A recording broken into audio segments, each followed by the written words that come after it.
langsung dideketin. Sudah dia.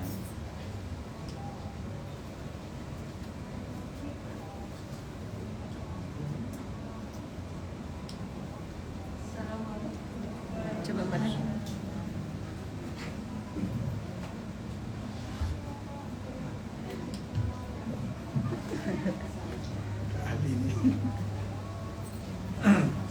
Kayaknya harus dideketin.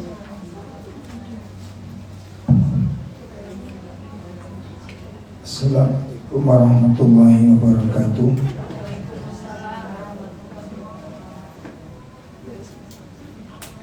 Alhamdulillahirabbil alamin. Wassalatu wassalam alal anbiya wal mursalin wa ala alihi wa ashabihi wa man tabi'ahum bi ihsanin ila yaumiddin.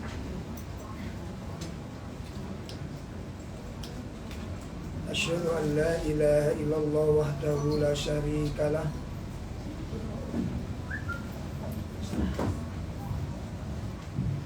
Asyhadu an la ilaha illallah wahdahu la syarika lah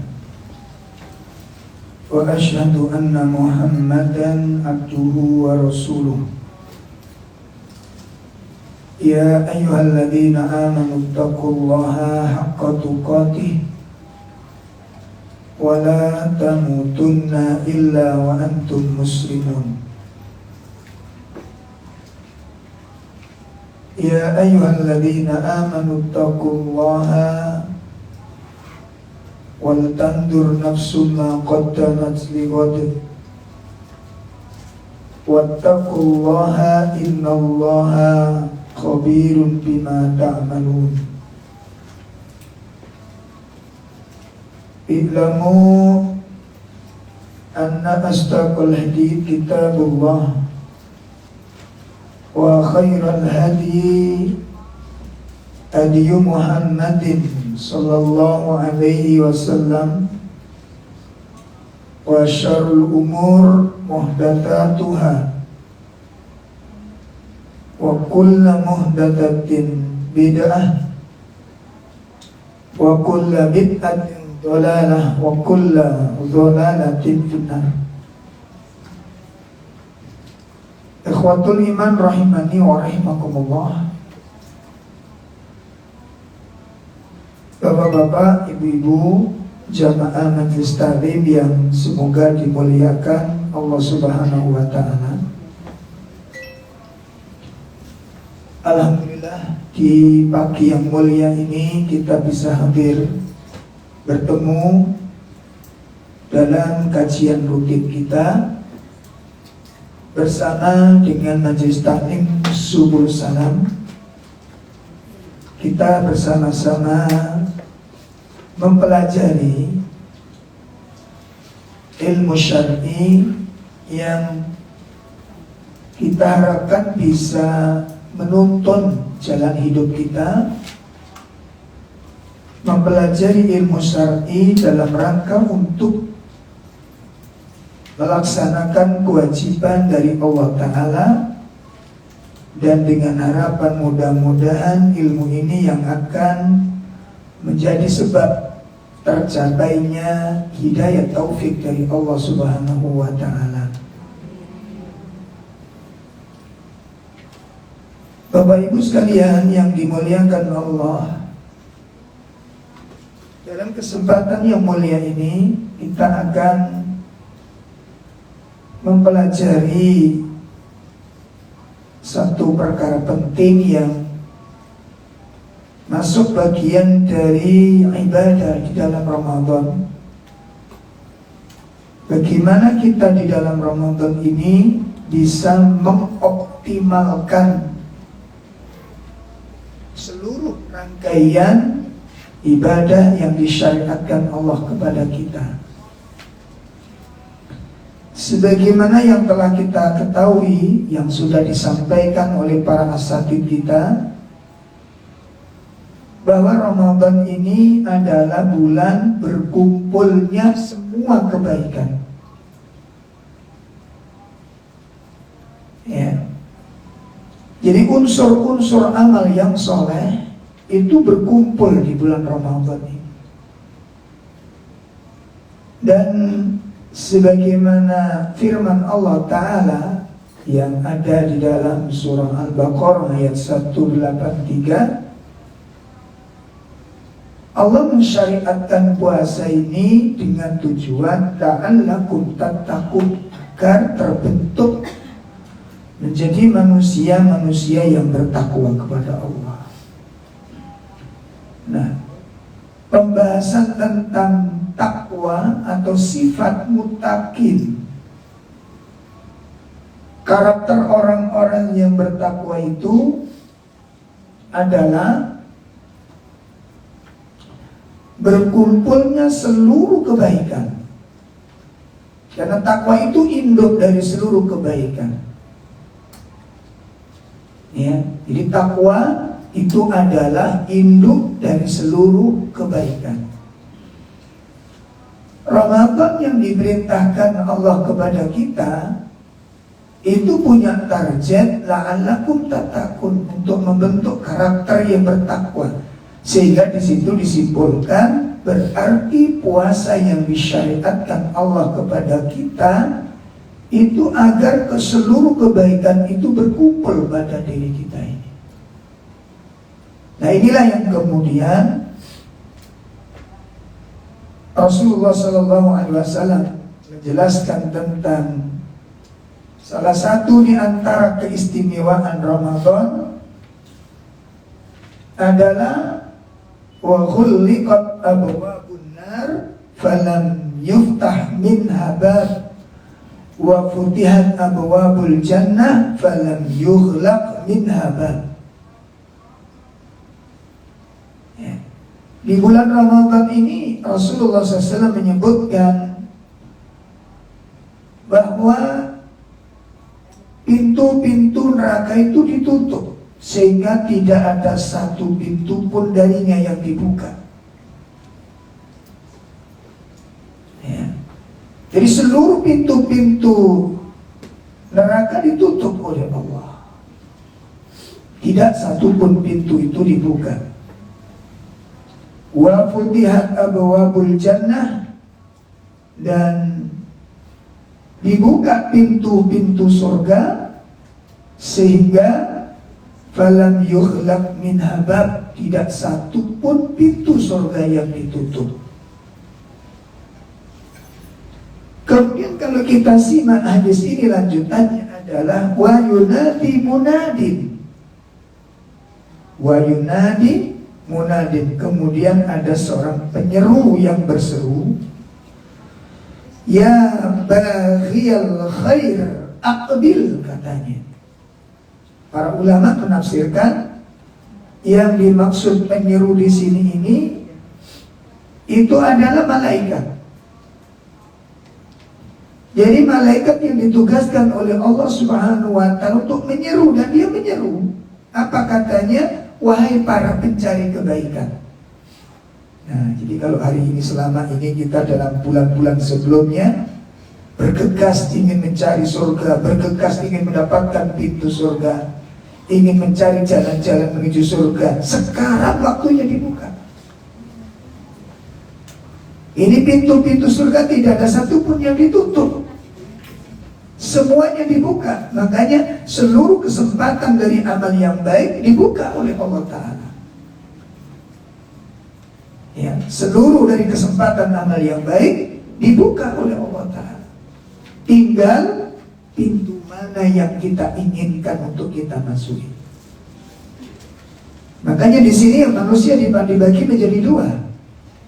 Manusia dibagi menjadi dua.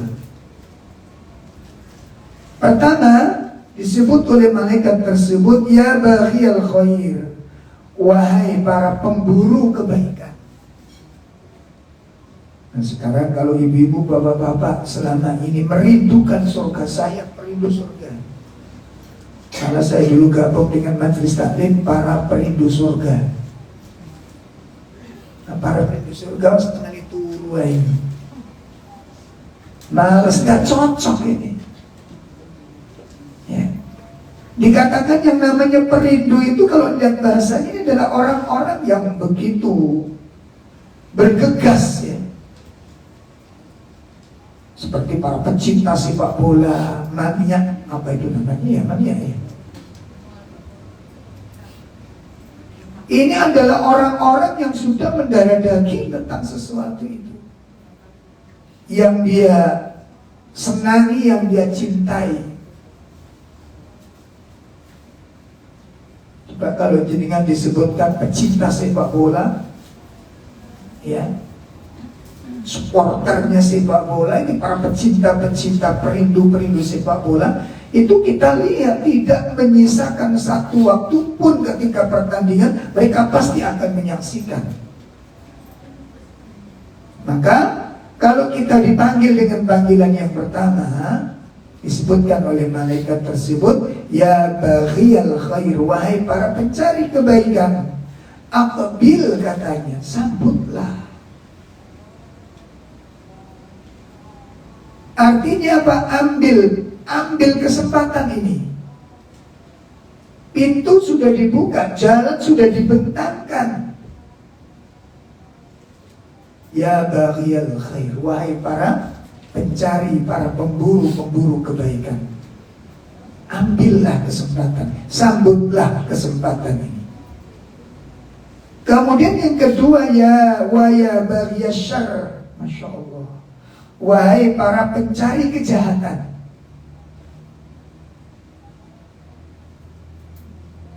Wahai para pencari kejahatan, aqsir, katanya. Apa kata beliau? Kata malaikat, kurangilah kejahatan. Kurangilah kejahatan, atau kalau bisa tinggalkan kejahatan. Kemudian walillahi utaqa'u minan nari wa dzalika kulli laila, dan Allah membebaskan orang-orang dari neraka, dan itu berlangsung pada setiap malam. Ibu-ibu, bapak-bapak sekalian yang dimuliakan Allah, tentu apabila kita sudah dapat kabar demikian, bahwa Ramadan merupakan terbukanya seluruh pintu kebaikan dan tertutup dari seluruh pintu keburukan, tentu orang-orang yang memang serius, jujur, dia ingin menjadi orang-orang yang baik, ya, orang-orang yang jujur ingin menjadi orang-orang yang soleh, maka tentu dia tidak akan menyia-nyiakan kesempatan emas ini. Nah, ibu-ibu, bapak-bapak sekalian yang dimuliakan Allah, sebelum kita membahas amalan-amalan yang harus kita prioritaskan, yang nantinya materi ini sebagaimana yang ditulis, pintu surga yang mana yang kau inginkan. Tentu orang menafsirkan dengan beberapa penafsiran. Pertama, orang-orang yang jiwanya rakus dengan kebaikan, saya akan ambil, saya akan masuk dari seluruh pintu. Ini orang-orang yang betul-betul membutuhkan dan paham tentang hakikat kehidupan ini. Adapun orang-orang yang sederhana dalam beribadah, yang tidak memahami hakikat kebaikan, dia akan mengambil, saya akan mengambil bagian-bagian tertentu saja. Ya, ada yang mengambil sholat dengan sedekah saja, ada yang mengambil baca Quran dan sholat saja. Saya sholat dengan baca Quran saja, kan banyak pintunya. Ada pula yang memilih cuma satu pilihan saja, saya tak mengambil pintu yang ini saja. Nah, dari karakter orang-orang semacam ini, kita masuk yang mana? Kalau kita masuk yang pertama, sudah dipastikan hari ini seperti hari-hari biasanya. Ya, yang malas ya tetap malas, yang nggak aktif ya tetap nggak aktif, karena pintunya nggak banyak yang dipilih. Ya, bagi orang-orang yang tadi mengambil 1-2, maka dia pun ambil 1-2 saja. Orang-orang yang ingin menjadi konglomerat akhirat, orang-orang yang ingin mendapatkan kekayaan yang luas, seperti para sahabat yang serakah dengan ketaatan, maka dia ambil seluruh pintu-pintu tersebut. Kalau memang dia punya kesempatan dan kemampuan, itu tidak akan disia-siakan. Inilah yang kemudian menjadikan bagaimana Abu Bakar radhiyallahu anhu di antaranya disebut orang yang istimewa dalam pandangan Nabi, karena ketika Nabi bertanya, berkumpul dengan para sahabat di waktu pagi hari, Nabi bertanya, siapa yang pagi ini mengunjungi orang sakit? Abu Bakar mengangkat tangan, saya ya Rasul. Siapa yang hari ini bertakziah? Saya ya Rasul. Abu Bakar lagi yang mengangkat. Siapa yang hari ini berpuasa? Abu Bakar angkat tangan lagi, saya ya Rasul. Sehingga orang-orang inilah keistimewaan Abu Bakar radhiyallahu anhu. Begitu juga sahabat-sahabat yang lain. Kalau memang pintu itu terbuka, pintu sedekah terbuka, pintu puasa terbuka, pintu birrul walidain terbuka, pintu ihsan kepada manusia terbuka, ya, pintu tilawah terbuka, pintu siap sholat sunat terbuka, dan di situ masing-masing memiliki keistimewaan. Maka apabila kita punya kemampuan dan kita betul-betul ingin menjadi orang yang paling bahagia di akhirat, menjadi orang yang terpandang di akhirat, maka ambil sebanyak-banyaknya pintu tersebut. Kenapa kita ambil 1-2? Kalau kita mampu 5 pintu yang kita ambil. Seperti keserakan orang di dunia itu. Maaf, kalau orang serakah di dunia itu kan gak pernah berhenti, Pak. Ya, ada orang yang mencalonkan diri, jadi ada lembaga namanya, dia jadi calonkan jadi. Terus ada lagi, ini ada program ini lagi, pencalon lagi, dia calonkan lagi, jadi lagi. Sampai ada sekitar 1 orang itu menjabat 5 jabatan, dia semua jadi pemimpin semua. Itu kalau ada lapor lagi, dia ingin lagi. Ini keserakan orang di dunia. Kalau ada potensi, kenapa tidak? Kalau ada kemampuan, kenapa tidak? Seperti Anda berdagang, seperti Anda usaha, ibu-ibu buka catering, jalan, lancar, sukses. Terus ada kesempatan lagi, mungkin laundry, ya, peluang terbuka, ditawari orang, jelas manfaatnya, maka diambil oleh seseorang. Dia punya 2 usaha. Kalau memang ada peluang lagi dan dia punya kemampuan, dilakoni apa tidak? Dilakoni, diambil sama dia. Kenapa kita di dunia begitu serakah dengan kemampuan yang ada, namun dengan urusan akhirat kenapa kita begitu bakhil? Maka judul yang kami tulis itu bukan memberikan pilihan, aku pilih 1 saja. Enggak, ini merupakan tantangan. Jelas ya? Ini merupakan tantangan. Pintu mana yang kau pilih? Makanya para sahabat antum lihat, mereka begitu mendengar ada pintu-pintu kebaikan, langsung minta doa kepada Nabi. Agar apa? 1, ada kalanya minta, ya Rasul, berikan izin, doakan kepada saya agar saya bisa melakukan hal itu. Didoakan sama Nabi. Kita masih ingat kisah tentang Ukasha, sahabat yang paling beruntung. Sahabat yang paling beruntung. Ketika Rasulullah SAW berkumpul dengan para sahabatnya, kemudian menyebutkan tentang kisah para nabi-nabi. Ada nabi yang punya pengikut 1, ada para nabi cuma pengikutnya cuma 2, ada nabi pengikutnya cuma sekitar 10-an. Terus ada nabi yang agak besar, yaitu Nabi Musa. Ya, saya kira itu adalah umatku, ternyata itu adalah umatnya Nabi Musa. Lalu Allah berkata, hai Muhammad, lihatlah di ufuk sebelah sana, lihatlah di ufuk sebelah sana, lihat di ufuk sebelah sana. Saya melihat gelombang besar kaum manusia ini, umat manusia. Mereka, Allah mengatakan, itulah umatmu. Ya, artinya bahwa Nabi Muhammad diberi kabar oleh Allah, umat Nabi yang terbanyak adalah umatnya Rasulullah SAW. Setelah itu Nabi ngomong, Nabi ngomong, dari sekian banyak umatku ini ada 70.000 yang masuk surga tanpa hisab, tanpa adab. Ya Allah. Ya. Dari sekian manusia ini, bergelombang-gelombang, bersuku-suku, berkabilah-kabilah, ada 70.000. Tidak disebutkan ini 70.000 manusia atau 70.000 golongan, tidak disebutkan. Kalau 70.000 manusia, tidak tahu kita katut apa enggak ya? Hah?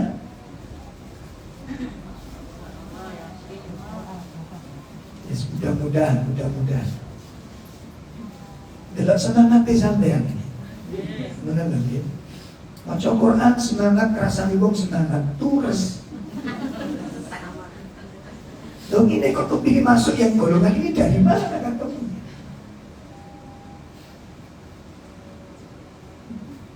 Lah ini akhirnya para sahabat Irobiko di situ setelah ngomong ada 70.000 dari umatku yang masuk surga tanpa hisab, tanpa adab. Begitu namanya dipanggil langsung masuk surga.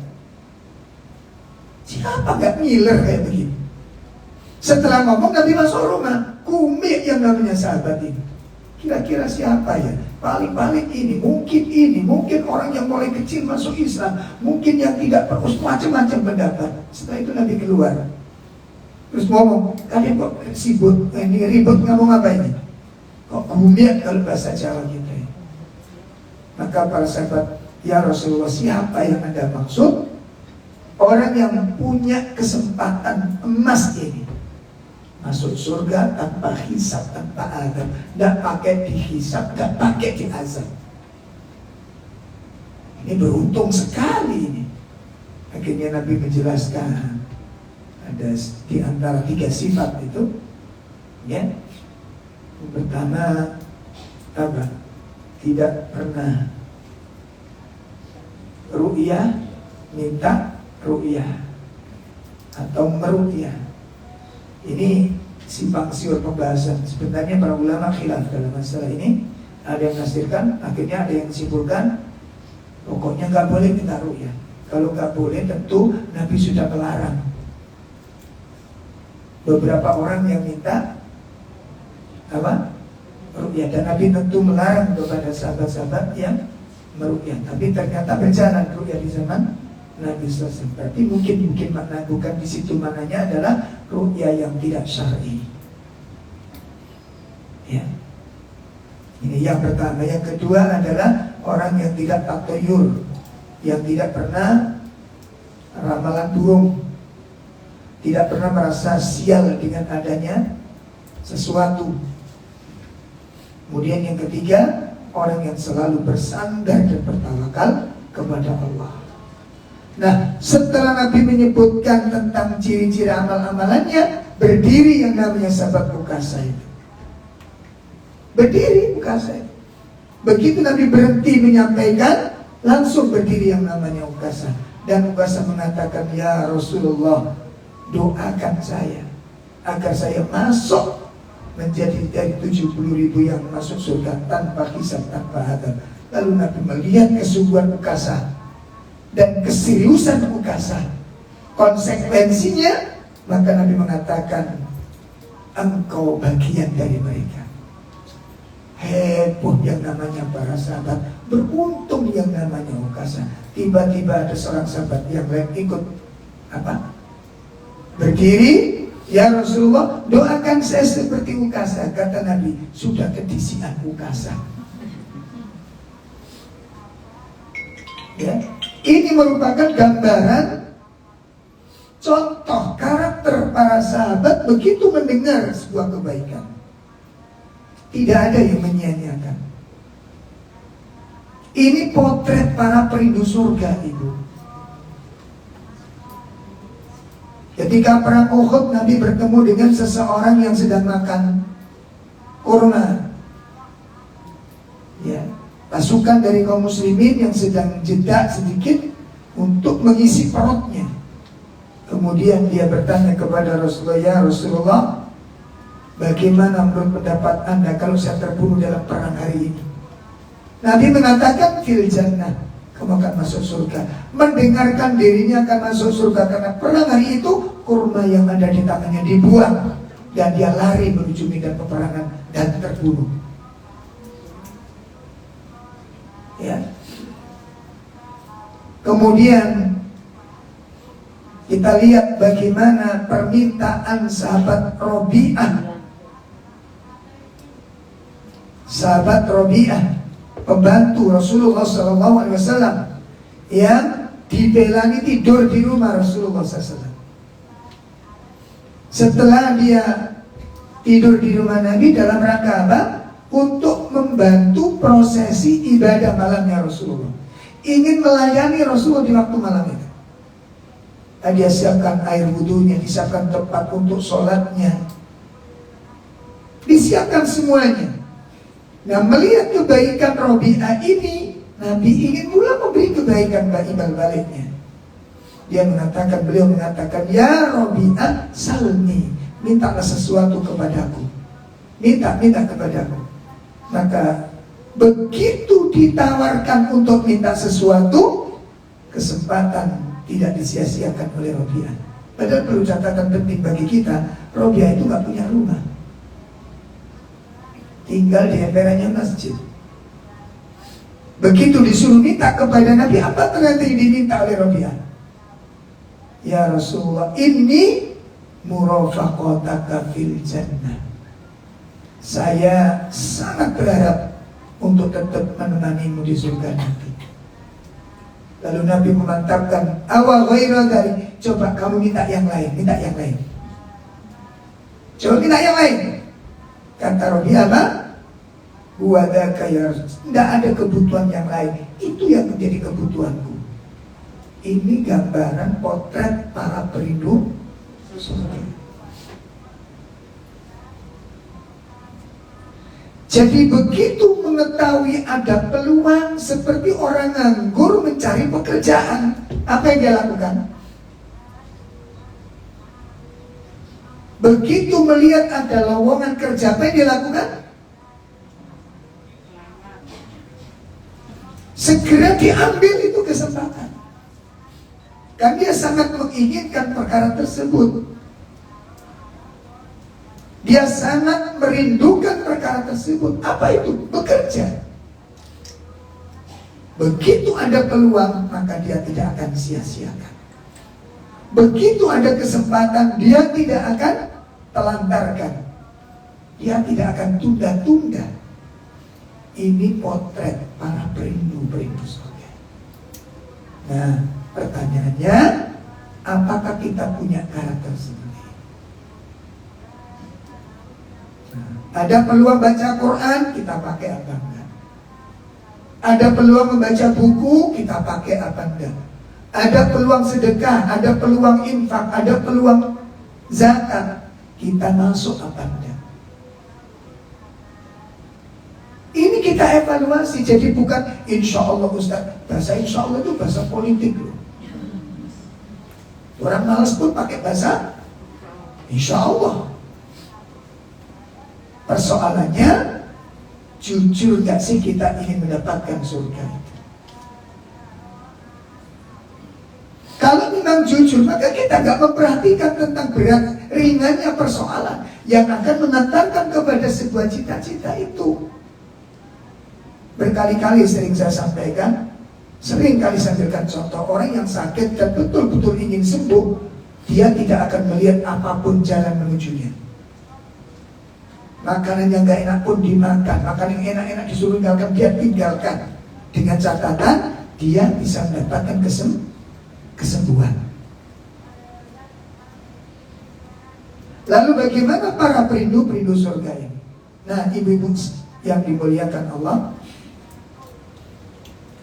perlu kita ketahui bahwa unsur-unsur keistimewaan dan dilipat gandanya suatu amal itu ada beberapa sebab. Jadi amal menjadi utama, amal menjadi istimewa, itu ada sebab-sebabnya. Kenapa amal itu menjadi amal yang utama? Sholatnya sama, puasanya sama, sedekahnya sama, tapi adanya sebab maka berbeda. Apa yang menjadi perbedaan tersebut? Sebab-sebab kemuliaan suatu amal itu. Yang pertama, amal itu mulia karena kemuliaan tempat dilangsungkannya amalan tersebut. Jadi amalan itu berubah kedudukannya karena tempat yang ditempati untuk melakukannya. Contoh seperti tanah haram yang pahala sholat di Masjidil Haram, Al-Makkah Mukarramah, dan Masjid Nabawi di Madinah, dan Masjidil Aqsa. Ini beda-beda. Sholatnya sama, tapi keutamaannya berbeda. Sebagaimana yang telah diriwayatkan oleh para ulama kita, ya, satu kali sholat di masjidku ini, di Masjid Nabawi, lebih baik daripada 1000 kali sholat di masjid-masjid lain, kecuali Masjidil Haram. Bukan sholatnya, namun tempatnya. Ini yang pertama.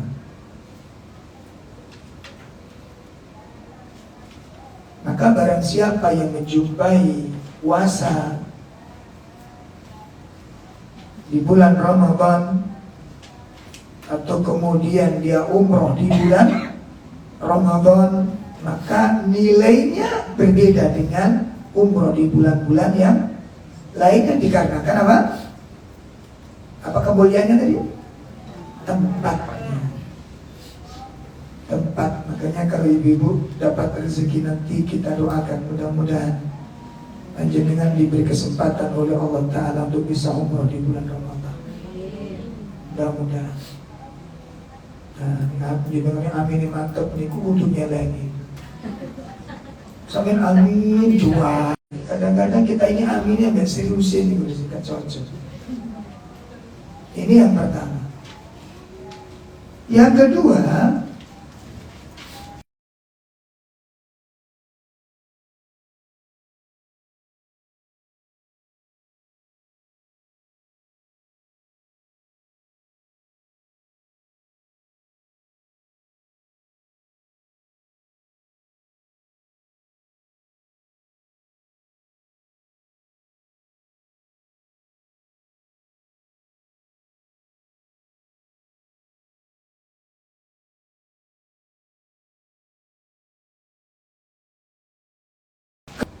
harus dipacu, dipaksa, dijihati dirinya ini, berjihad di dalam dirinya ini untuk bergerak melakukan suatu amalan. Jangan dimanja.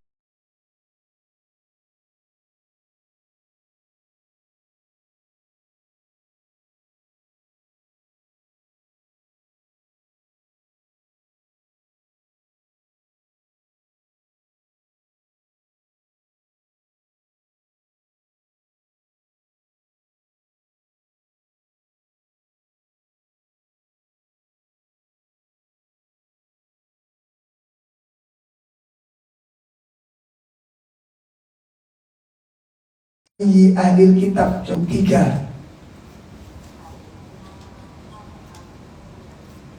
ya, surat 4 ayat 123. A'udzu billahi minasy syaithanir rajim. Laisa bi amaniyikum wala amani ahlil kitab. Man ya'mal su'an yujza bihi wa la yajid lahu min dunillah ولا يجد له من دون الله وليا ولا نصيرا katsira. Surga itu tidak bisa didapat dengan angan-angan kosong kalian, dan juga angan-angan kosongnya orang-orang ahli kitab. Yang dimaksud al-amani, amani itu angan-angan kosong itu gimana sih Bu? Yang dimaksud amani, angan-angan kosong itu, orang itu merasa jadi orang baik, merasa jadi orang soleh, tapi gak pernah beramal soleh, atau males di dalam amal soleh. Namanya amani. Yang angan-angan kosong itu begitu. Merasa jadi orang mulia, tapi dia tidak melakukan amalan-amalan yang menuju kemuliaan itu. Waktunya dihabiskan dengan sesuatu yang gak jelas manfaatnya. Sementara Al-Quran bisa dibaca, hadis bisa dibaca, buku-buku ilmu bisa dibaca, tapi dibiarkan. Sementara dia merasa dia lebih baik, dia baik, dia orang-orang yang soleh. Ini yang dimaksud dengan apa? Amani. Dan ini kata para ulama termasuk talbisul iblis yang paling berbahaya. Ya, makanya saya menghimbau kepada ibu-ibu, bapak-bapak semuanya dimanapun berada, kalau kita semangat taklim seperti ini harus diimbangi dengan semangat beramal. Ya, semangat beribadah, semangat bergerak. Ini yang kedua, kenapa amal itu dimuliakan oleh Allah. Makanya di bulan Ramadan jangan disia-siakan, sekecil apapun kebaikan itu. Ya, ada kesempatan pikir, pakai pikir. Pokoknya apa? Minimkan segala keburukan. Sebagaimana yang disampaikan oleh malaikat tadi. Ya, barangkali kita sudah terbiasa, alhamdulillah, mudah-mudahan kita dipanggil dengan panggilan yang pertama. Sebagaimana tadi disebutkan apa? Ya baghiyal khair, wahai para pemburu kebaikan, aqbil, sambutlah pintu kebaikan ini. Artinya sambut itu jangan disia-siakan. Ya, 12 bulan dalam setahun itu cuma 1 bulan yang disediakan istimewa itu. Dan ini kita dapat. Allah temukan kita, Allah hidupkan kita di dalam bulan tersebut, lalu kita santai-santai. Masya Allah. Maka pintu-pintu yang sudah dibuka dan kita punya kesempatan, jangan disia-siakan. Maka pintu mana yang Anda inginkan? Jangan disia-siakan. Atau kita dipanggil dengan panggilan yang kedua, na'udzubillah min syarri dzalik, yang mudah-mudahan Allah hindarkan kita ini. Dari yang kedua apa? Ya baghiyasy-syarr, wahai para pencari kejahatan. Wahai para pencari kejahatan, absir, kurangi kejahatan. Ya, kurangi kejahatan. Ibu jangan terjebak dengan hadis bahwa para setan diikat. Biasanya kalau kita maksiat kan selalu setan yang disalah-salahin. Bu berhenti ngerasain, iya Ustadz sebenarnya sudah tahu, cuma mungkin setan gitu. Kalau Ramadan gini setannya geget lihat dengan apa kata setan? Ini aku sudah dibelenggu, lu kamu bibir musik ngoceh ini. Kata setan, ini cari aku sih darah ini.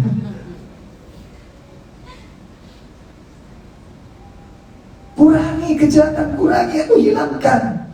Ini bulan yang sangat mulia. Ya baghiyasy-syarr, wahai para pemburu kejahatan, aksir, kurangi.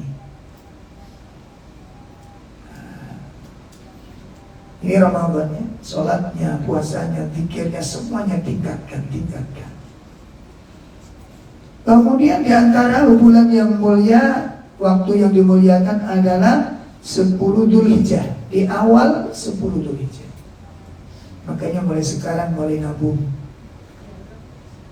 untuk bisa ibadah kurban. Kalau jenengan punya itikat yang baik, Masya Allah. 3 tahun yang lalu saya dikirimi Ustadz, ada teman yang dakwah di tengah hutan dari luar Jawa sana. Dia punya jamaah 2 sepasang suami istri, kakek nenek yang kerjanya itu cari kayu di hutan. Dan rumahnya ini reot, rumahnya itu reot, lubang-lubang sudah kayak mau ambil begitu. Itu semenjak Ustadz di sana, semenjak dakwah dan semenjak orang tua, 2 orang tua ini ikut kajian, sejak itu pula dia sudah etikat setiap tahun ibadah kurban. Nah, pada sudah mulai musim medsos ini, yang dulu-dulu kan nggak di-share ya sama Ustadz, dibiarin karena sudah musim ada media sosial yang berkembang. Dia ingin apa sih yang dicari oleh kakek nenek ini, kok sampai dia begitu berjuang untuk mendapatkan ibadah kurban itu, padahal rumahnya sudah mau roboh itu, sampai dimentahi sama Ustadz. Nah, yang terakhir itu diwawancarai dan direkam, di-share untuk menjadi nasihat bagi kita di luar ini. Ya, ketika ditanya, "Nek, jenengan ini nggak ibadah kurban, nggak dosa, nggak dimurkai oleh Allah. Kenapa? Kan jenengan termasuk miskin. Miskin termasuk, fakir miskin sudah. Gimana? Jadi nabungnya ke Ustadz itu, gimana duit yang jenengan tabung ke saya, itu tak berikan pasir aja ya. Untuk bangun rumahnya jenengan tuh welek ngomongin. Itu dimintai sama Ustadz itu biar keluar apa sih alasannya itu. Enggak Ustadz, tak usah, Ustadz tolong jangan. Saya tidak mau pokoknya, saya kepingin kurban pokoknya. Akhirnya dipancing. Nek, kita ini kepingin tahu apa sih alasan ini. Ya. Rumah nenek itu sudah layak dirobohkan, diganjel aja sudah. Ini layak gitu. Ternyata tetap dana. Terus akhirnya sekarang sebenarnya apa yang nenek inginkan dengan kurban ini? Kok begitu cintanya luar biasa? Ternyata apa itu? Saya nggak ingin macam-macam Ustaz, cuma kepingin kan Ustaz kalau ceramah itu siapa yang datang kepada Allah dengan penuh keridhoannya, maka saya ingin melalui kurban saya ini ketika saya datang kepada Allah, Allah melihat saya itu senang melihat saya. Ya Allah, Allah melihat saya itu ridho, saya ingin dipandang oleh Allah dengan pandangan keridhoannya dan kecintaannya. Makanya tak bilang ini begini, saya ingin menjadi orang-orang yang dicintai oleh Allah. Ya, dikalahkan keinginannya, dikalahkan syahwatnya. Dan beliau subhanallah tiap tahun bisa ibadah kurban. Padahal bagaimana rezeki yang dia dapatkan cuma hasil daripada mencari kayu di hutan. Maka manfaatkan apa yang kita siapkan untuk ibadah kurban nanti. Kan ini ibu-ibu mbah niki sing pun asal sangu-sangu tuh keponakane di lubuk nih. Ya, cok tuku balik sana. Selama niku tahunan gak tahu kurban, balik tumpuan atau karu-karuan. Itu yang akan kita tukarkan dengan surga nanti. Gaya hidup seperti ini lalu kita iringi dengan doa, Allahumma inna nas'alukal jannah. Ya Allah, aku minta kepadamu surga. Pintunya surga, kesempatan ada, kemampuan ada, kita gak mau masuk.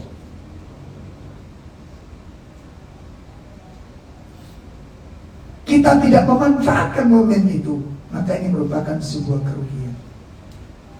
Ini diantara keutamaan amal. Kenapa amal itu dilibat gandakan? Jadi yang pertama karena faktor tempat, yang kedua karena faktor waktu.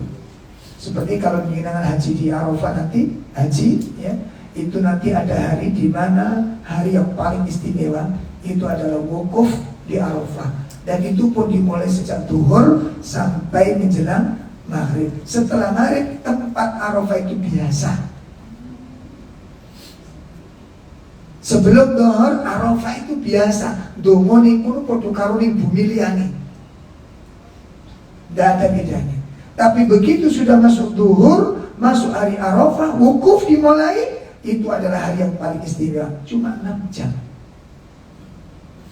Sementara panjenengan dengan saya menunggu 7 tahun. Perjalanan 10 jam. Biaya puluhan juta kita keluarkan untuk menantikan 6 jam. Mau kita jadikan apa Arafah ini? Ini menggelegar ibadah kita nanti di sini. Ya.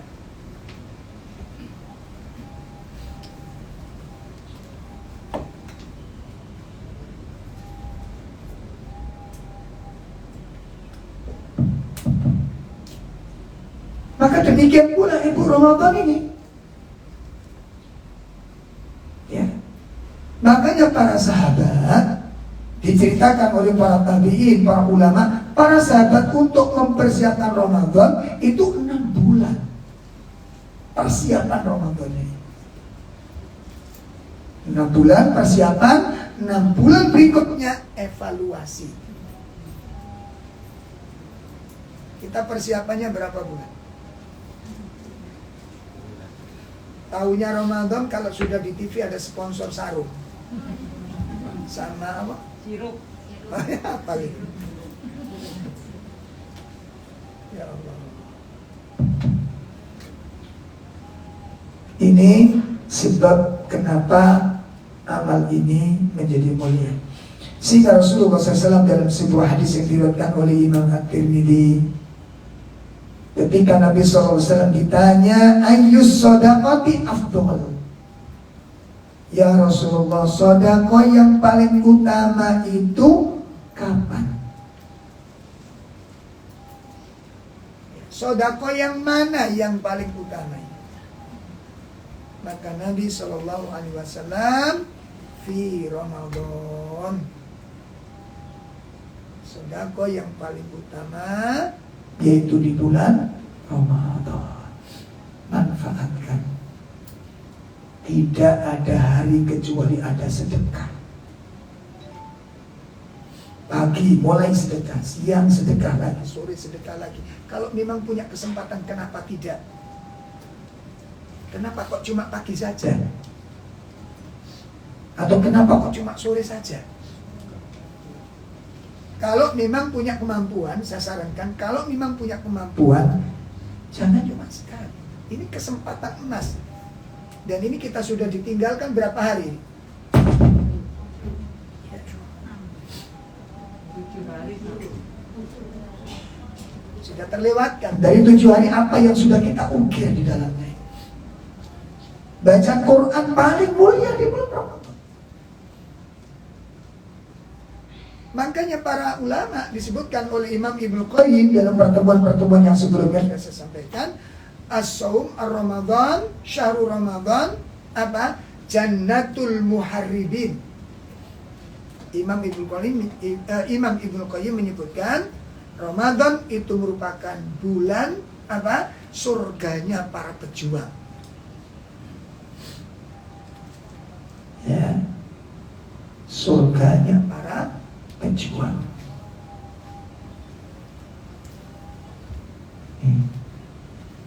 Kemudian yang ketiga yang menjadi sebab amal itu mulia adalah diantaranya apa? Kondisi pelaku. Ya, kondisi pelaku. Kondisi pelaku juga menjadikan sebab derajat ibadah itu berbeda. Ya, sedekahnya sama-sama sedekah, tapi kondisi yang bersedekah itu beda.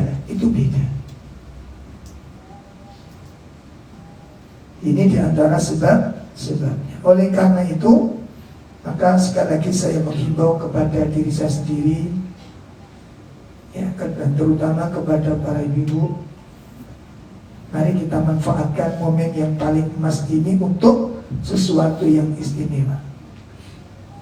Pertama, kita memasuki melalui pintu sholat. Secara umum sholat memiliki keistimewaan yang sangat banyak sekali. Ini di bulan-bulan umum. Ya, sholat memiliki apa? Keistimewaan yang sangat banyak sekali. Sangat banyak sekali. Ada belasan keistimewaan dari sholat ini. Ya, mari kita lihat salah satunya. Yang pertama, sholat merupakan sebaik-baik amal soleh. Jadi sholat merupakan sebaik-baik amal soleh. Setelah 2 kalimat syahadat. Setelah 2 kalimat syahadat. Hal ini sebagaimana disebutkan oleh Nabi SAW. Ketika Nabi ditanya, ayyul a'mali ahabbu ilallah, amalan apakah yang paling dicintai oleh Allah? Maka Rasulullah SAW menyebutkan as-salatu ala waqtiha, mengerjakan sholat pada waktunya. Nah, mengerjakan sholat pada waktunya. Dan perlu kita ketahui rangkaian ibadah sholat itu tidak berdiri sendiri, Ibu. Sholat itu satu kalimat yang menunjukkan sebuah aktivitas dari sebuah amal yang dimulai dari takbiratul ihram sampai salam. Namun rinciannya itu per amalan itu ada nilai yang berbeda-beda. Contoh Nabi menjelaskan, Imam Al-Utsaimin menjelaskan, ketika Allah sebutkan antara berdiri dengan sujud. Allah sebutkan dalam kitabnya berdiri dan sujud. Berdiri didahulukan kemudian sujud. Kenapa demikian? Berdiri di waktu sholat lebih mulia daripada sujud, dilihat dari sisi bacaannya. Ya, berdiri di waktu sholat lebih mulia dibandingkan sujud, dilihat dari sisi bacaannya. Jadi berdiri itu mulia. Mulianya berdiri waktu sholat karena apa? Bacaannya. Sujud lebih mulia daripada berdiri karena kondisinya. Sujud lebih mulia daripada berdiri karena apa? Kondisi. Tadi berdiri di waktu sholat lebih mulia dari sujud, kenapa? Karena bacaannya. Kalau dilihat dari sisi bacaan di waktu sujud dengan baca waktu berdiri, maka lebih mulia berdiri. Maka berdiri waktu sholat lebih mulia daripada sujud karena bacaannya tersebut. Kita sedang membaca Al-Quran, dan Al-Quran itu sebaik-baik zikir.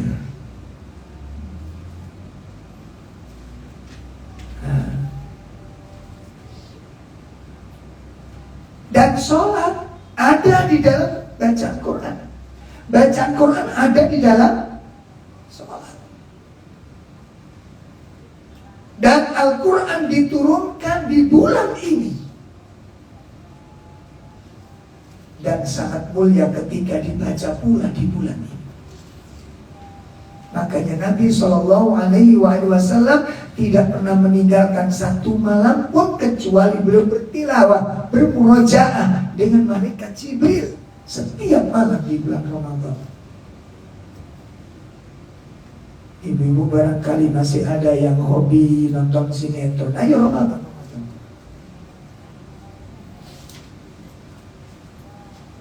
Dulu kita masih belum ngaji, Bu. Iya ya ngaji, tapi ngaji-ngajian begitu dulu. Ngaji-ngajian itu bagaimana? Enggak serius gitu ya dulu itu ya. Masya Allah sebelum kenal sunnah. Itu apalagi kalau sudah masuk Ramadan, menjelang Ramadan, televisi itu banyak menawarkan tipuan-tipuan subhat itu. Tayangan khusus sinetron spesial Ramadan. Judulnya Sajadah Cinta, Sarung Cinta, Tasbih Cinta, Kerudung Cinta, Gombal Cinta. Allah, itu tipu muslihat. Ada lagi yang lebih, Masya Allah, naudzubillah, mudah-mudahan kita diampuni dan dijauhkan oleh Allah. Nada dakwah. Ada tak itu? Tayangan spektakuler. Judulnya itu loh. Jangan sia-siakan semarak Ramadan. Masya Allah. Dangdutan.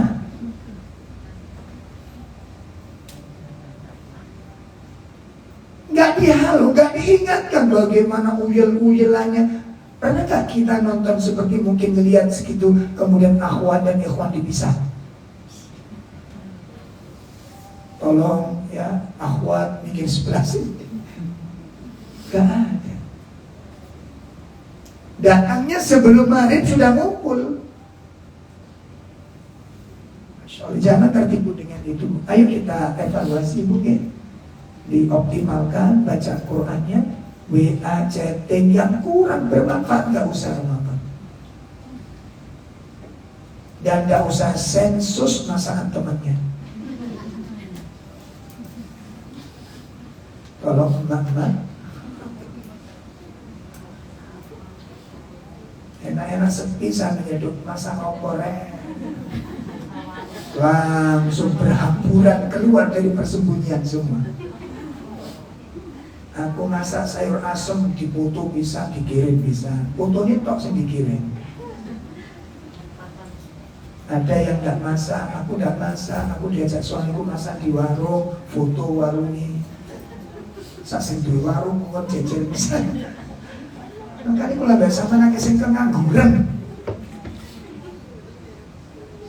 Iya. Foto dulu, foto yang lain, foto gentengnya difoto, pagarnya dipoto. Astagfirullah. Saya ajak renung jenengan. Kita sempat membaca kisahnya Syekh Albani. Itu rumah beliau, pintu dalam rumah itu Bu, jarang yang pakai selop. Ya, rumah beliau yang di dalam pintu-pintunya itu jarang pakai selop, kecuali kamar tidur aja. Itu pun tidak kerentep selopnya. Ketika ditanya, ya Syekh, kenapa pintu Anda kok semuanya begini? Jadi buka itu, buka tutup bisa gitu. Dorong kenes, tarik kenes, terserah bebas, gak ada selopnya. Apa jaraknya? Kalau aku harus buka pintu pakai lepas nutup, berapa menit saya gunakan, berapa huruf tidak saya baca buku ini. Ini ibu, ini para perindu surga. Ya Allah, tak pakai buka ini berapa huruf, saya ketinggalan baca, kehilangan bacaan. Makanya hasil bacaannya, tulisannya, karyanya luar biasa. Begitu ternyata keseriusannya. Ya. Nah kadang-kadang kita malah kebalik pas baca Quran, WA di samping. Makanya kalau baca Quran, HP talak 2 gitu loh. Mau coba Quran HP digembolai. Nggak ada yang begitu apa enggak? Ada ya? Bahkan kadang-kadang kajian ini saya sempat saat leraman belok ini. Yang bagi, yang habis nulis, mari nulis Ustaz nyebutnya hadis, buka hadis, tuh anak bina, balesi dulu, balik nulis mana? Ini belum boleh tekon di ngaji model gitu nih.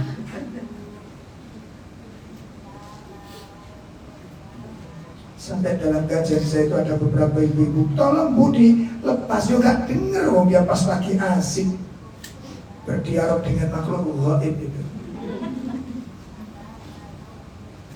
Buat ini keistimewaan yang pertama, sholat yang paling utama, keperbanyak sholat hari ini. Sholat sunnahnya ditambah. Salah satu konsep yang ditawarkan oleh Nabi SAW kepada sahabat Robi'ah tadi yang saya ceritakan, ketika sahabat Robi'ah ingin menjadi sahabat Rasulullah di surga, Nabi memberikan sebuah syarat. Coba bayangin, beliau sudah membantu Nabi, sudah melayani Nabi.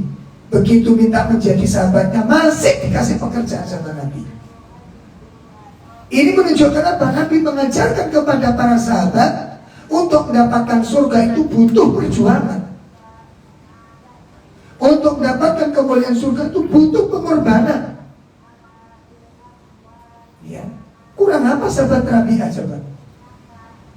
Dia bermalam di rumah Nabi, melayani Nabi, menyiapkan kebutuhan Nabi. Kan ini sudah kebaikan. Tapi Nabi mengatakan, kalau memang kamu ingin menjadi temanku di surga, apa kata Nabi?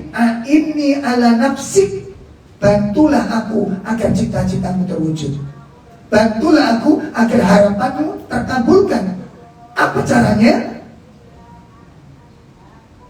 Kathratus sujud, bitakbiri sujud, perbanyak sujud. Artinya apa? Perbanyak sholat sunnah.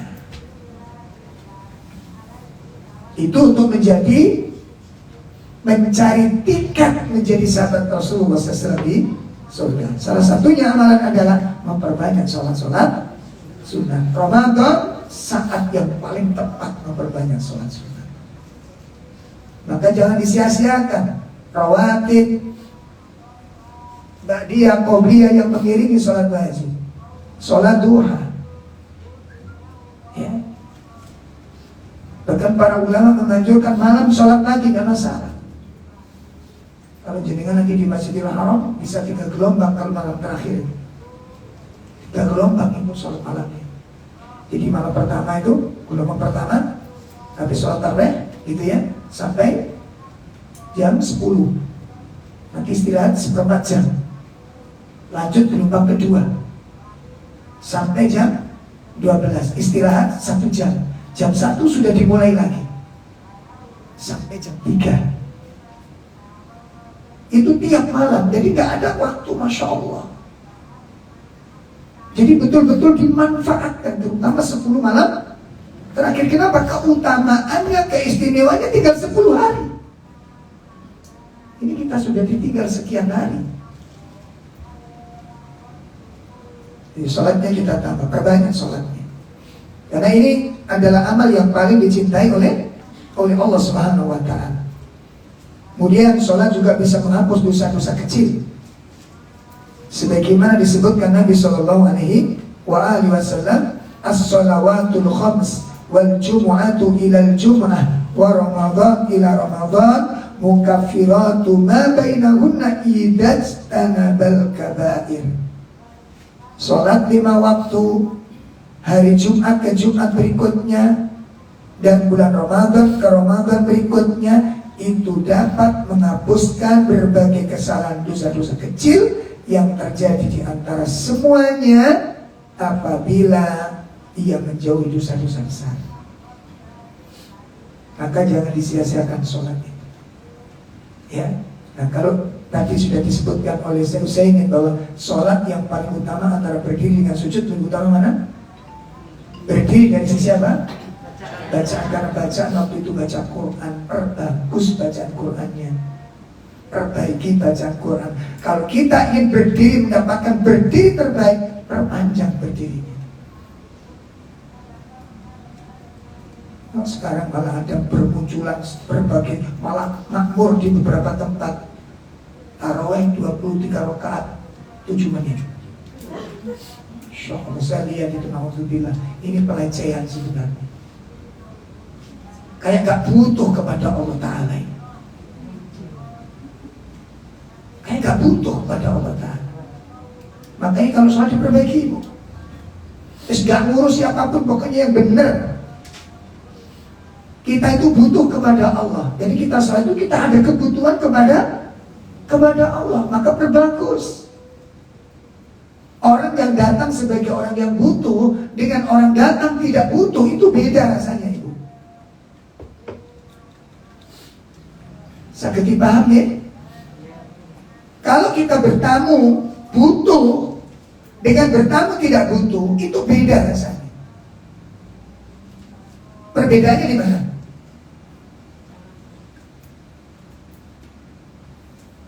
Kalau kita butuh itu ada yang diharapkan,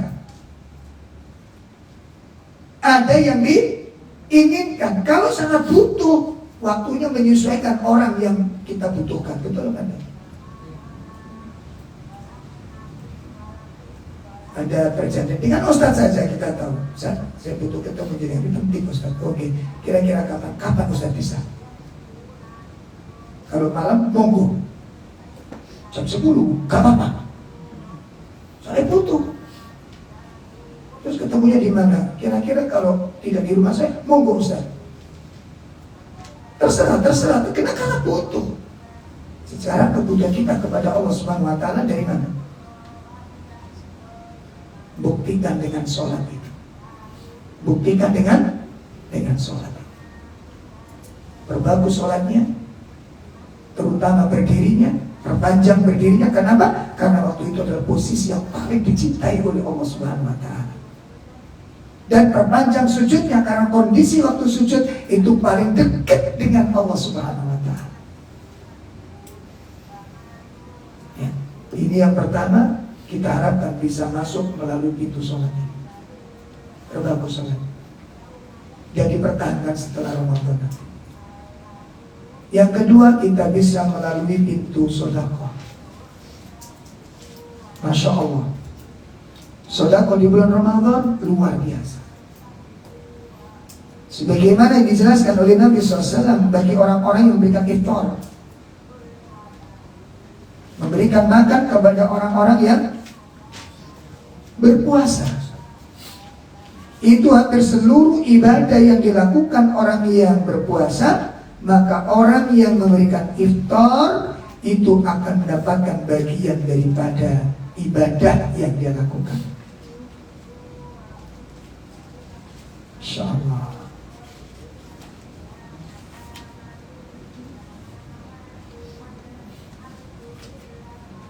Sebagaimana yang telah dijelaskan oleh Nabi SAW, man fattara sha'iman, barang siapa yang memberi makan orang yang berpuasa, falahu mithlu ajri, maka dia akan dapatkan pahala yang sama, min ghairi an yanqusa min ajri sha'im, dan tidak dikurangi sedikit pun pahala yang berpuasa tersebut.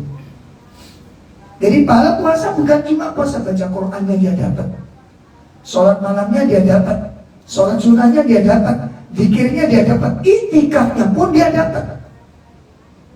Makanya sebagian orang-orang yang berkecukupan menitipkan makanan untuk orang miskin, apa? 1 bulan penuh. Ya Allah. Kemarin saya dapat amanah dari beberapa ikhwan, Ustaz, ini tolong dikirimkan kepada si fulan. 1 karung, Pak. 1 karung.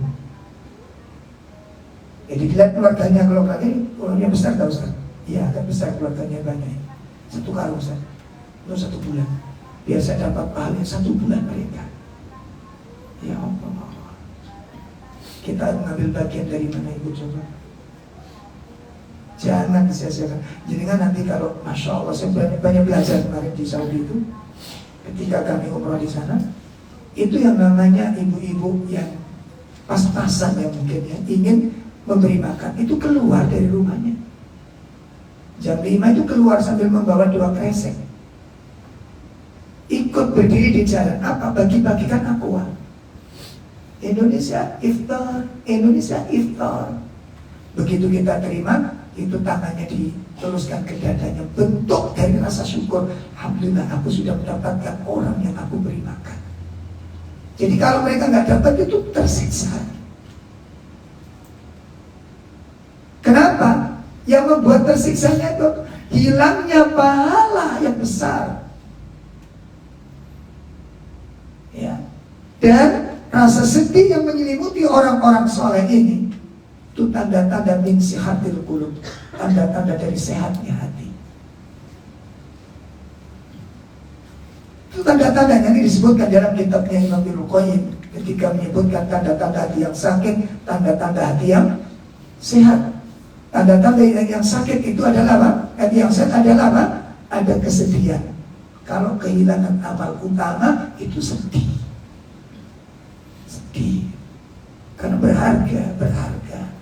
Makanya orang-orang itu, Masya Allah, kalau yang anak kecil-kecil itu, yang keluarga besar itu istilahnya apa?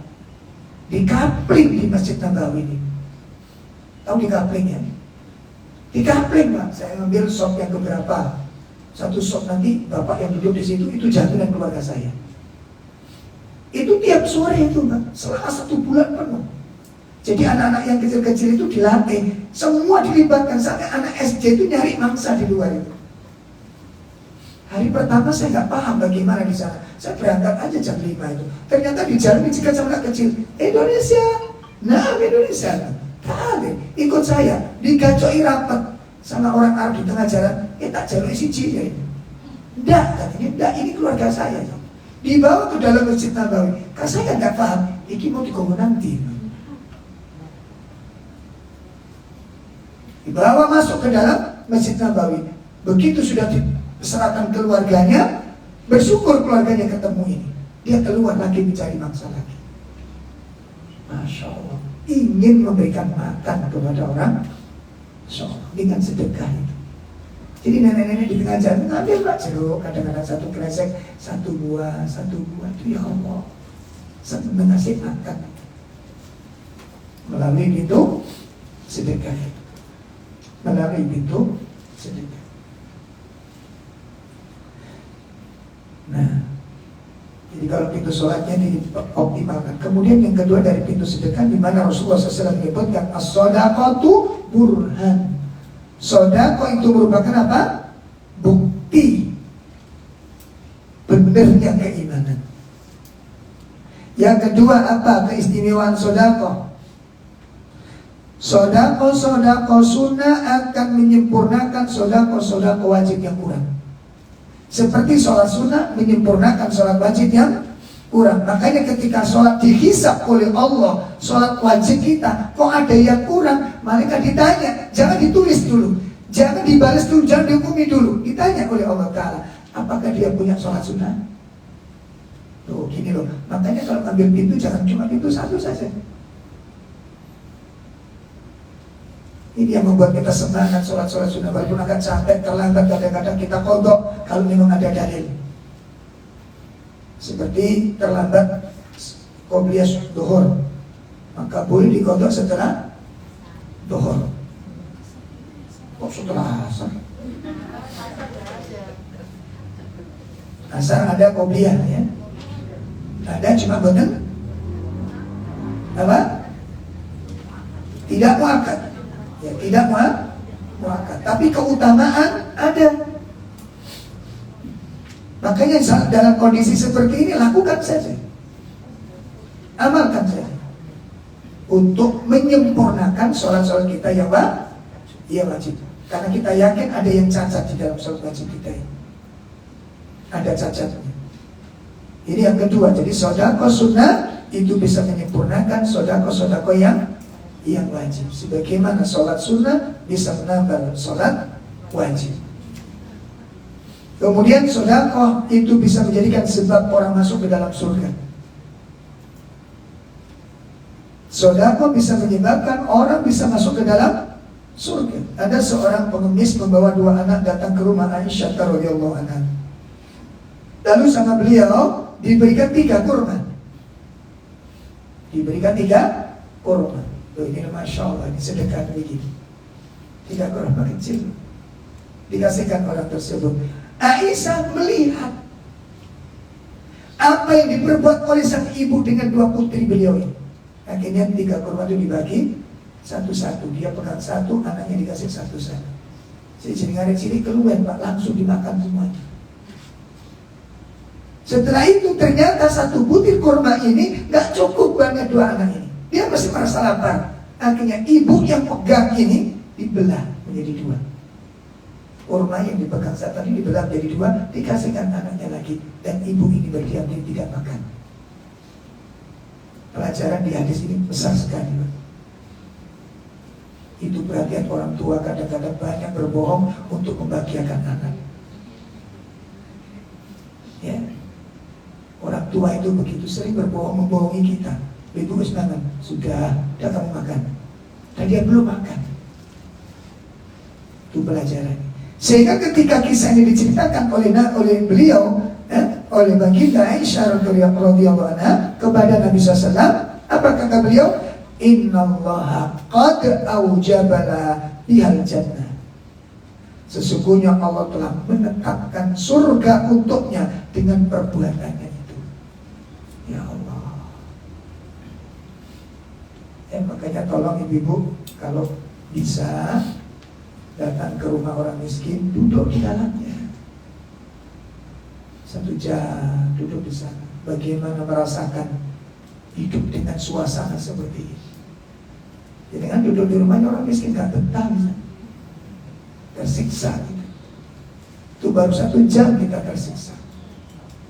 Masya Allah. Ini keistimewaan sedekah. Yang kedua, yang ketiga. Yang keempat, apa keistimewaan sedekah? Di antara keistimewaan sodako, bahwa sodako itu akan menjadi payungnya, naungan di akhirat. Itu tergantung sodakonya. Banyak riwayat yang menjelaskan tentang keistimewaan sodako pada hari kiamat. Salah satunya di antaranya Nabi SAW menyebutkan, kullu mri'in fi dhilli sodaqati. Setiap orang berada di bawah naungan sedekahnya. Hatta yusala bainan nas, hingga diputuskan perkara di antara manusia. Ini hadis diriwayatkan oleh Imam Ahmad dan juga Imam Ibnu Hibban. Hadis yang kedua, Nabi menyebutkan inna dhillal mu'min yaumal qiyamah sodaqatuhu. Ya, sesungguhnya naungan seorang mukmin, naungan seorang mukmin pada hari kiamat itu adalah sedekahnya itu.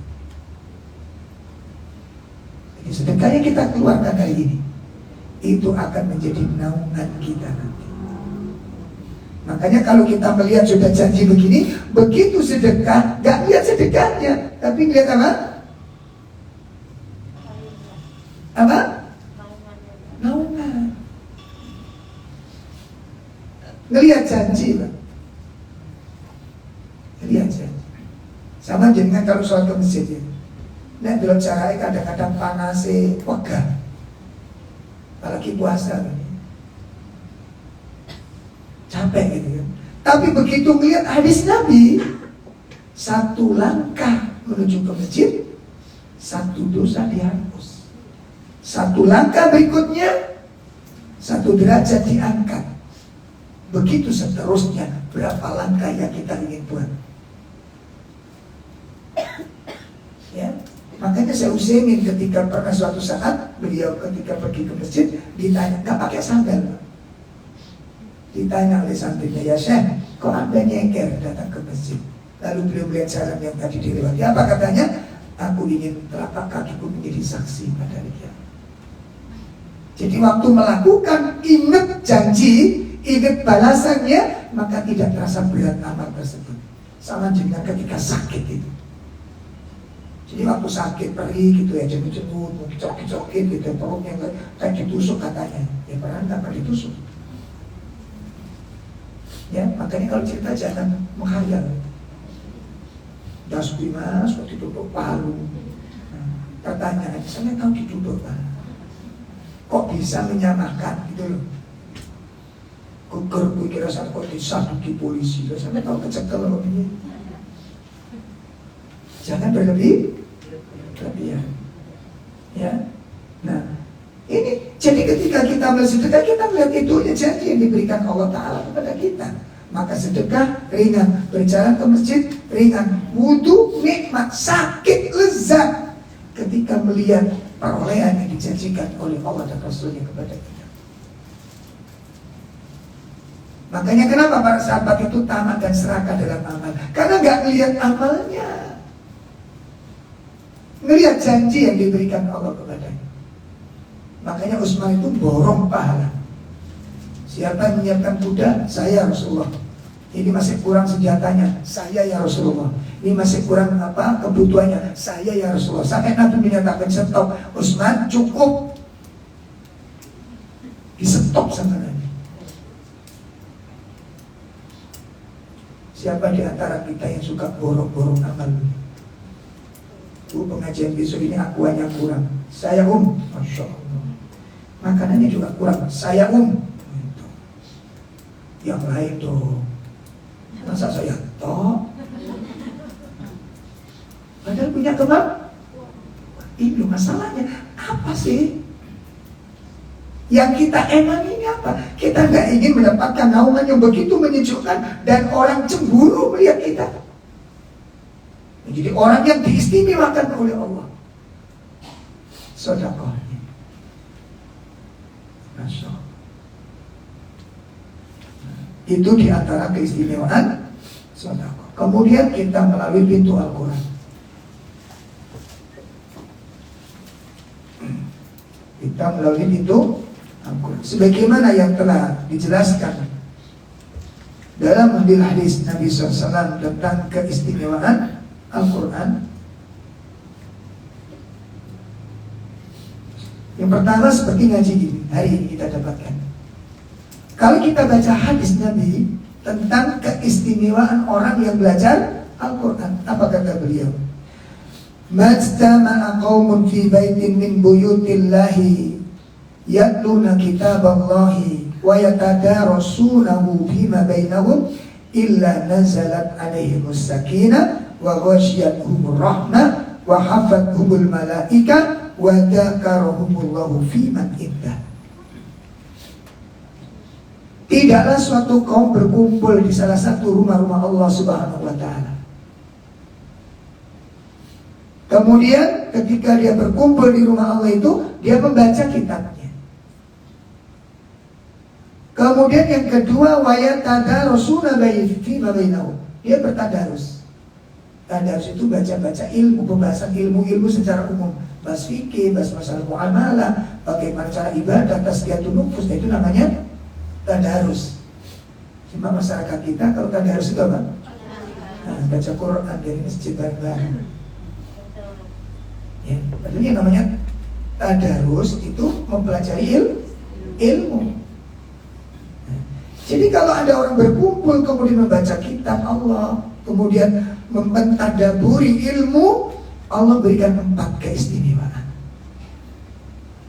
4 keistimewaan. Apa 4 keistimewaan itu? Yang pertama, Allah turunkan kepadanya sakinah, ketenangan. Karena ilmu itu membawa ketenangan.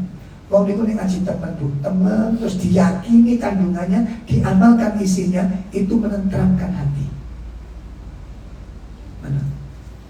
Makanya kalau bahasa wis ngaji, kok hati ini sedulur tenang, sik pokoknya mesin giling. Keberatan ya sih.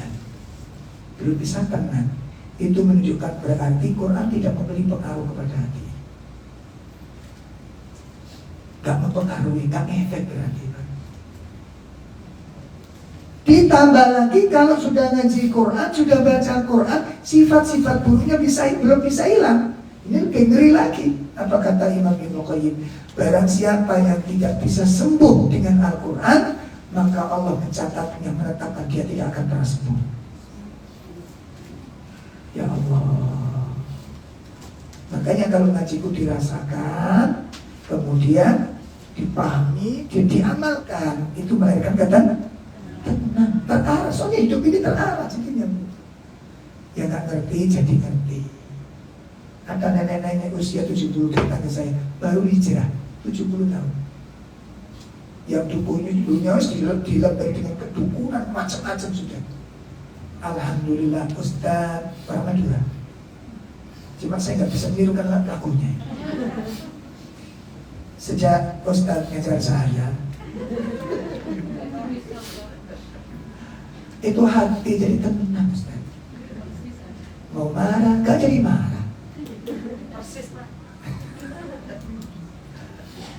Jadi ada perubahan yang dirasakan. Tenang.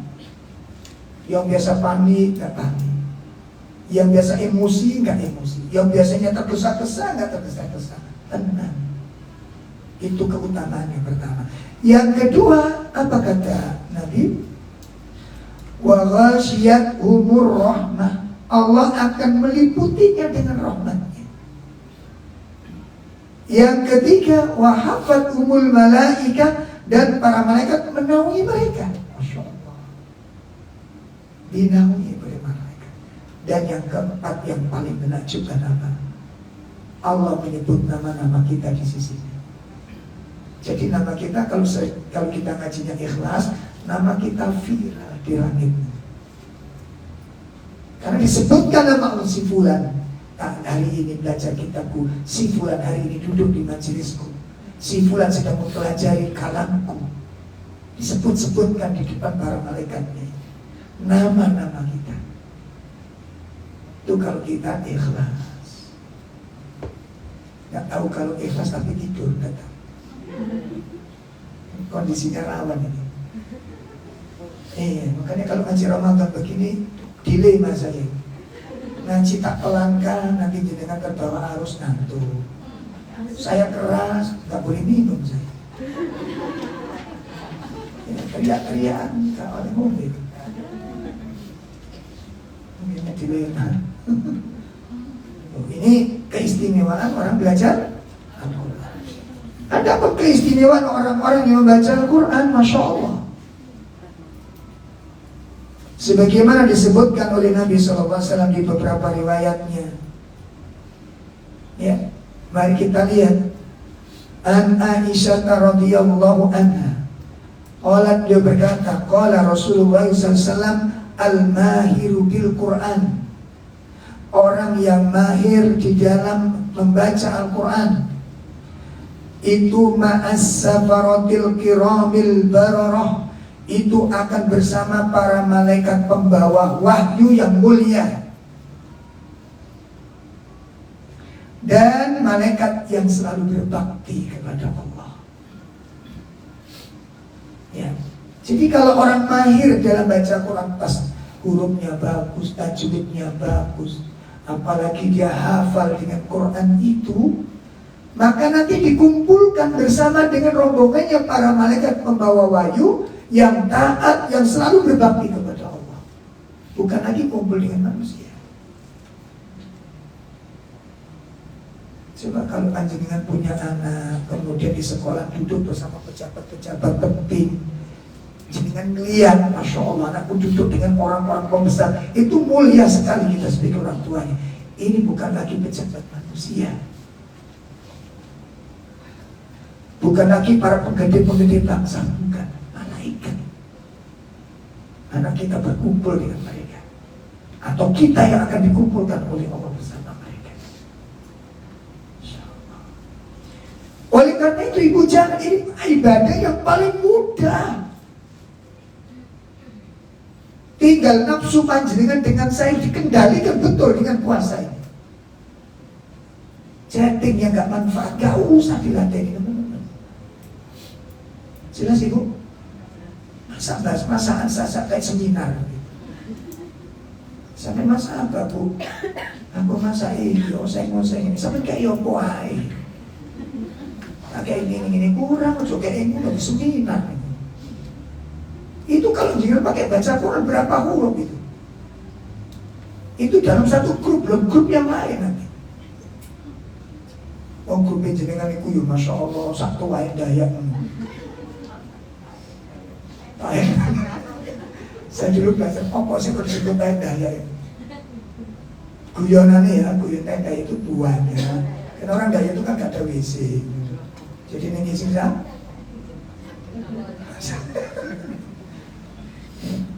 Komperi kono ya di kono ngisi kalau ngisi. Kalau di hutan gitu kan. Insyaallah. Nah ini fungsikan Al-Quran, Masya Allah ini. Ya. Allah akan mengumpulkan mereka bersama malaikat-malaikat mulia, pembawa wahyu, laki mulia dan laki berbakti kepada Allah SWT. Kan cuma demikian, walladzi yaqra'ul Quran wa yata'ta'u fi, dan barang siapa yang membaca Al-Quran dalam keadaan terbata-bata, tapi dia paksakan dia baca Quran, dia berjuang untuk bisa baca Quran, dan dia merasa berat dengan bacaan itu, artinya berat ini sulit, tapi tetap berjuang dia, wa huwa alaihi syaqqun lahu ajran. maka orang tersebut mendapatkan 2 pahala yang luar biasa. 1 pahala baca Quran, yang kedua pahala berjuang untuk tetap membaca walaupun dia tertatih-tatih dan terbata-bata. Maka ibu, momen yang paling penting jangan sampai disia-siakan.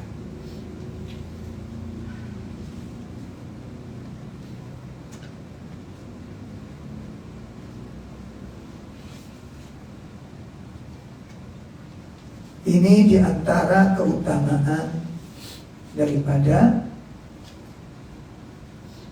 mencari pintu surga melalui tilawatil Quran, melalui baca Al-Quran. Dan kemudian ayat ikhwan rahimani wa rahimakumullah, yang paling menakjubkan lagi adalah orang-orang yang ahli di dalam Al-Quran. Maka Nabi menyebutkan mereka itu adalah keluarga-keluarganya Allah Subhanahu wa ta'ala.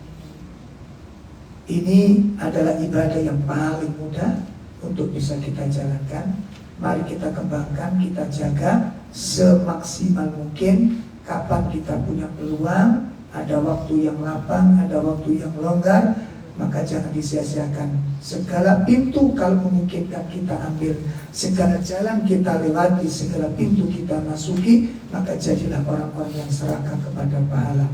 Allah akan berikan kekuatan lahir batin kepada kita, insya Allah. Ibu-ibu sekalian yang dimuliakan Allah, ini yang bisa kita kaji dalam kajian kita pada pagi ini. Kurang lebih mohon maaf yang sebesar-besarnya. Semoga Allah Ta'ala menerima amal-amal kita, dan semoga waktu yang masih tersisa ini mudah-mudahan menjadi waktu yang paling bermanfaat dan menjadi umur yang diberkahi oleh Allah Ta'ala. Amin. Sallallahu alaihi Muhammad subhanakallahumma bihamdika asyhadu an la ilaha illa anta astaghfiruka wa atubu ilaik. Assalamualaikum warahmatullahi wabarakatuh.